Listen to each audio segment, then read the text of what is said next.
প্রত্যেকটা ফোনের মধ্যেই কিন্তু হোয়াটসঅ্যাপ আছে। হোয়াটসঅ্যাপ কিন্তু এখন সবাই ব্যবহার করেন, ফোন ব্যবহার করেন আর হোয়াটসঅ্যাপ ব্যবহার করেন না এমন কিন্তু এখন হতেই পারে না। তো এখন হোয়াটসঅ্যাপের কিছু গুরুত্বপূর্ণ ফিচার আছে, আপনি সেটি জানেনই না। এই গুরুত্বপূর্ণ ফিচারগুলো যদি আপনার জানা থাকে তাহলে কিন্তু আপনার হোয়াটসঅ্যাপ ব্যবহার করে আপনি আরও মজা পাবেন, হোয়াটসঅ্যাপটাকে আরও এনজয় করতে পারবেন। যে কেউ দেখে কিন্তু অবাক হয়ে যাবে এই ফিচারগুলো।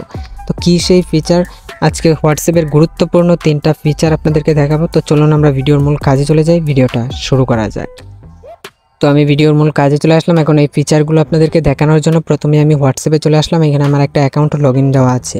হোয়াটসঅ্যাপে আমি যে কোনো অ্যাকাউন্টে টাচ করলে দেখেন ব্যাকগ্রাউন্ডে কিন্তু আমার ফটোটা দেখাচ্ছে, চ্যাটগুলোর পিছনে কিন্তু আমার ফটোটা দেখাচ্ছে। এখন এইটা আপনি কিভাবে অ্যাড করবেন সেটা আপনাদেরকে দেখাচ্ছি।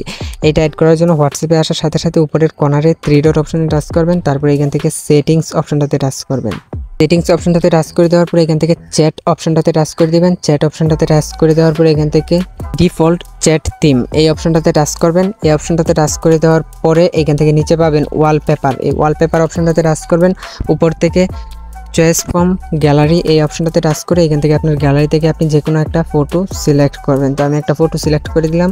সিলেক্ট করে দেওয়ার পরে এখন আমি উপর থেকে ঠিক চিহ্ন অপশনটাতে টাচ করে দিচ্ছি। আমি ব্রেকে চলে আসলাম। ব্রেকে চলে আসার সাথে সাথে এখন দেখেন হোয়াটসঅ্যাপে কিন্তু ছবিটা কিন্তু অলরেডি পরিবর্তন হয়ে গিয়েছে।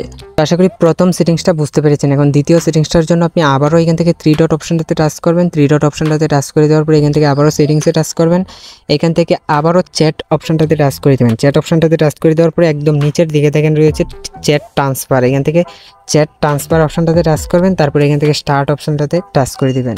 টাচ করে দেওয়ার পরে দেখেন এখানে কিন্তু একটা স্ক্যানার শো করছে। এখন এটার কাজটা কি, এটার সাহায্যে আপনি একটা মোবাইল থেকে অন্য একটা মোবাইলে চ্যাট ট্রান্সফার করতে পারবেন। এখানে আপনি স্ক্যানারটা অন করার পরে অন্য একটা মোবাইলের হোয়াটসঅ্যাপের স্ক্যানারটা, হোয়াটসঅ্যাপের যে স্ক্যানার কোডটা রয়েছে ওইটা আপনি এখানে স্ক্যান করলে কিন্তু ওই মোবাইলে আপনার চ্যাটগুলো আপনি যার সাথে কথা বলেছেন সবগুলো ওই মোবাইলে চলে যাবে।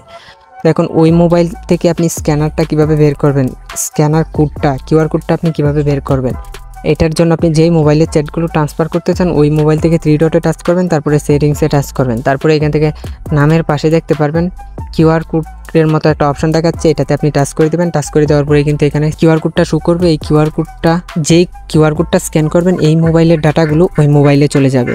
আশা করি দ্বিতীয় সেটিংসটাও বুঝতে পেরেছেন। এখন তৃতীয় সেটিংসটা করার জন্য আপনি এখান থেকে যে কোনো একটা অ্যাকাউন্টে টাচ করবেন, তারপরে উপর থেকে অ্যাকাউন্টের নামটার উপরে অথবা নাম্বারটার উপরে টাচ করে দিবেন। টাচ করে দেওয়ার পরে একটু নিচের দিকে চলে আসবেন। এখান থেকে আপনি চ্যাট লক অপশনটাতে টাচ করে দিবেন। এখন এই অপশনটার কাজটা কি, এই অপশনটার সাহায্যে আপনি যে কোনো অ্যাকাউন্টের সাথে আপনি লুকিয়ে লুকিয়ে চ্যাট করতে পারবেন, চ্যাট হাইড করে রাখতে পারবেন। এখান থেকে আমি চ্যাট লক অপশনটাতে টাচ করে দিলাম। তারপরে এখান থেকে কন্টিনিউ অপশনটাতে টাচ করব।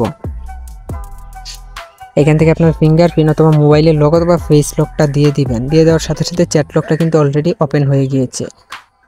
এখন দেখেন যেই অ্যাকাউন্টটাতে আমি ওপেন করেছিলাম এই অ্যাকাউন্টটা কিন্তু অলরেডি এখান থেকে ব্যানিশ হয়ে গিয়েছে।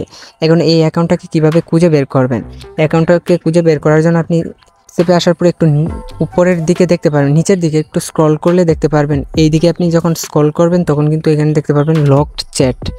এই লক চ্যাট অপশনটাতে টাচ করে দেওয়ার পরে এখান থেকে আপনি আপনার ফিঙ্গারপ্রিন্টটা দিয়ে দিবেন। তাহলে কিন্তু এখানে আপনি পেয়ে যাবেন যেই অ্যাকাউন্টটা আপনি লক করেছিলেন। এখান থেকে কিন্তু আপনি লুকিয়ে লুকিয়ে এটার সাথে চ্যাট করতে পারবেন এই অ্যাকাউন্টের সাথে। আবার এটাকে কিন্তু আপনি আনলকও করে ফেলতে পারবেন, আনহাইড করতে পারবেন। এর জন্য আপনি অ্যাকাউন্টটাতে আসার পরে এখান থেকে চ্যাট লক অপশনটা থেকে বন্ধ করে দিলেই কিন্তু আবার আগের জায়গায় চলে যাবে। আশা করি 3টা সেটিংসই হোয়াটসঅ্যাপের 3টা মজাদার সেটিংসই বুঝতে পেরেছেন, শিখতে পেরেছেন। তো বন্ধুরা এই 3টা সেটিংসের মধ্যে একটা সেটিংসও যদি আপনার উপকারে এসে থাকে তো অবশ্যই কমেন্টে জানাবেন। তো ধন্যবাদ এতক্ষণ আমাদের সাথে থাকার জন্য।